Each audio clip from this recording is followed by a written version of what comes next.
Vamos dar continuidade ao nosso curso. O tema dessa aula é ventilação mecânica invasiva. A ventilação mecânica invasiva utiliza uma prótese que é introduzida na via aérea do paciente. Essa prótese pode ser um tubo orotraqueal, pode ser um tubo nasotraqueal, que é menos comum, menos utilizado nos dias de hoje, ou até mesmo uma cânula de traqueostomia.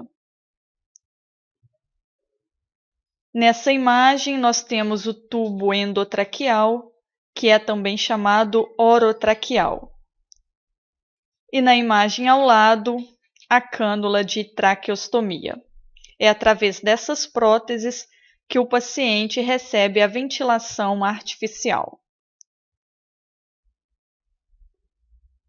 Os objetivos clínicos da ventilação mecânica invasiva são reverter a hipoxemia, aumentar a ventilação alveolar e o volume pulmonar, reverter a acidose respiratória aguda, reduzir o desconforto respiratório e a fadiga, prevenir ou reverter atelectasias.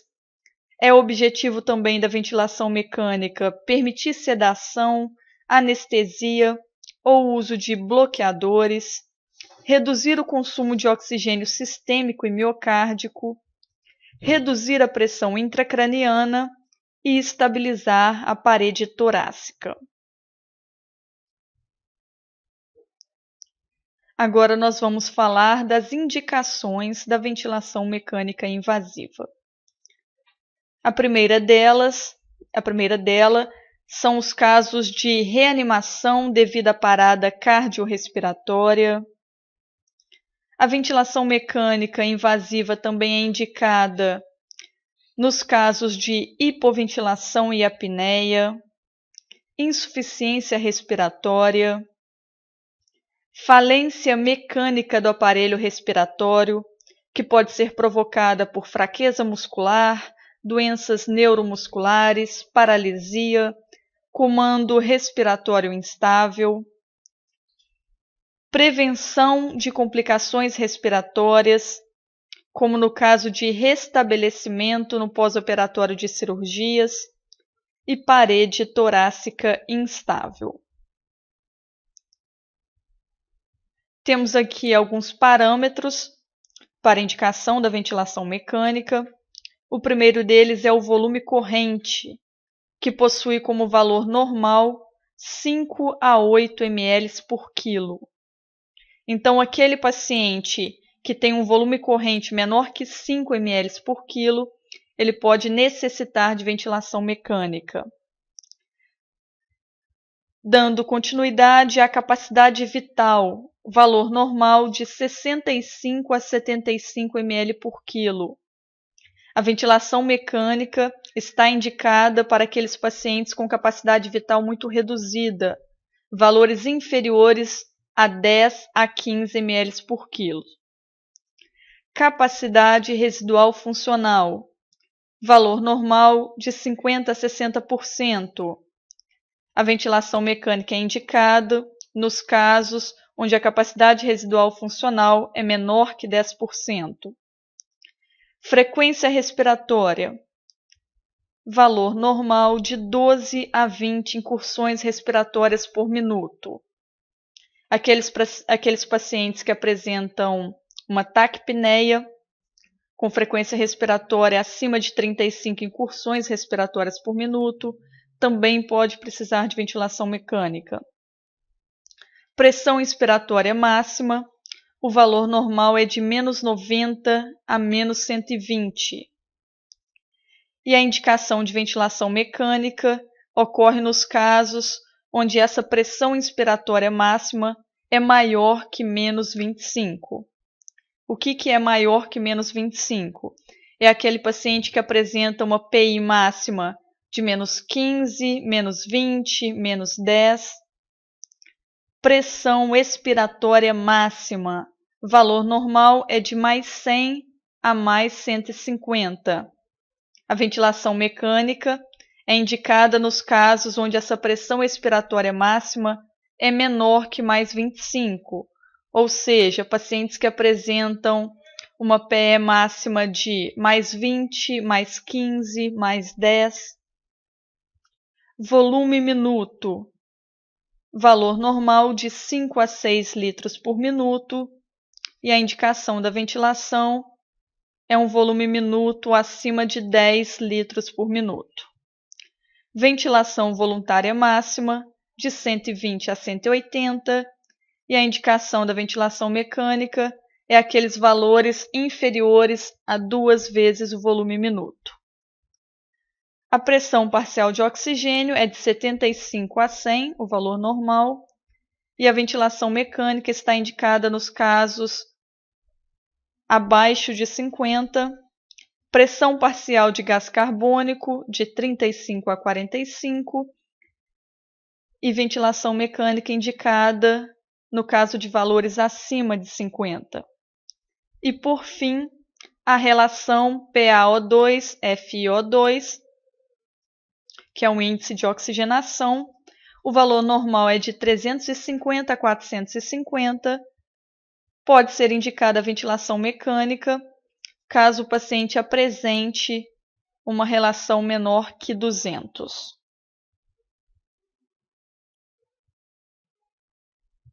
Agora nós vamos falar sobre o uso da ventilação mecânica invasiva na asma aguda.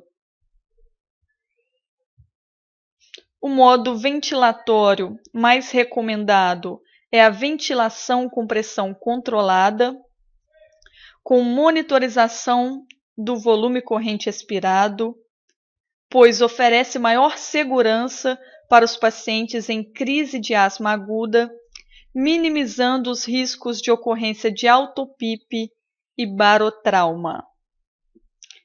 Autopipe e barotrauma, eu vou falar desses termos ao final da nossa aula. Os parâmetros ventilatórios devem ser ajustados para minimizar a hiperinsuflação pulmonar, o que pode ser conseguido com a redução do volume minuto e o prolongamento do tempo expiratório. É indicado um volume corrente baixo, de 5 a 7 ml por quilo. A pressão de pico deve estar abaixo de 50, a pressão de platô menor que 35 e a autopipe menor que 15. Frequência respiratória deve ser mantida entre 7 e 11 incursões respiratórias por minuto. São indicados fluxos inspiratórios elevados, maior que 60 litros por minuto, e uma menor fração inspirada de oxigênio para manter uma saturação maior que 95%. Concluindo, nos pacientes, então, com asma aguda, alguns parâmetros são melhor indicados, como é o caso de ventilar com pressão controlada, reduzir o volume minuto, prolongar o tempo expiratório, ofertar volume corrente baixo, frequência respiratória baixa e fluxos inspiratórios elevados. No caso da DPOC, que são as doenças pulmonares obstrutivas crônicas, como enfisema pulmonar, bronquite crônica, a ventilação mecânica invasiva é melhor utilizada através do modo assisto controlado ou assistido controlado. O paciente pode ser ventilado a volume ou a pressão. Deve ser acompanhado de sedação e analgesia, tituladas para supressão ou diminuição da atividade muscular respiratória nas primeiras 24 ou a 48 horas. Os parâmetros ventilatórios indicados é um volume minuto baixo, volume corrente baixo de 6 a 8 ml por quilo, frequência respiratória baixa de 10 a 12, reduzir ao máximo o tempo inspiratório e prolongar a expiração. A relação inspiração-expiração deve ser mantida inferior a 1:3, isto é, você deve optar por uma relação inspiração-expiração de 1:4, 1:5, ou até mesmo 1:6. E a fração inspirada de oxigênio é aquela que garanta uma pressão parcial de oxigênio de 60 a 80 milímetros de mercúrio e uma saturação maior que 90%. Ventilação mecânica invasiva na síndrome do desconforto respiratório agudo, também chamada SARA, síndrome da angústia respiratória aguda ou síndrome da angústia respiratória do adulto. Os parâmetros ventilatórios. É indicado utilizar uma relação inspiração-expiração invertida. Corrigindo, desculpa. Essa relação, ela não é mais recomendada, tá? Ela era muito utilizada no passado em pacientes com SARA. Hoje ela não é mais recomendada. O volume corrente deve ser um volume corrente baixo, menor ou igual a 6 ml por quilo. A pressão de platô deve ser mantida abaixo ou igual a 30 centímetros de água. Em alguns casos é permitido a hipercapnia permissiva, onde você ventila de tal forma que você permite que a pressão parcial de gás carbônico se eleve acima do normal. Isso é uma forma de estar protegendo, tá, o paciente. Nós vamos falar também sobre hipercapnia permissiva ao final da aula. A FO2 indicada é abaixo de 60% para manter uma PaO2 maior ou igual a 60 e ou uma saturação maior que 90%. Pode ser indicada a posição prona, pacientes necessitando de elevados valores de PIP e fração inspirada de oxigênio podem ser colocados em posição prona para manter uma adequada saturação de oxigênio. Essa posição prona, então, é você colocar o paciente em decúbito ventral e realizar a ventilação mecânica nessa posição. Nós temos também o óxido nítrico inalatório, que pode ser útil na hipoxemia grave, não responsiva a medidas convencionais. Esse óxido nítrico ele faz uma vasodilatação, a nível pulmonar. Conforme eu falei nos slides anteriores, eu tenho aqui alguns termos que são importantes em fisioterapia respiratória, em ventilação mecânica. O primeiro deles é a hipercapnia permissiva, também chamada hipoventilação mecanicamente controlada.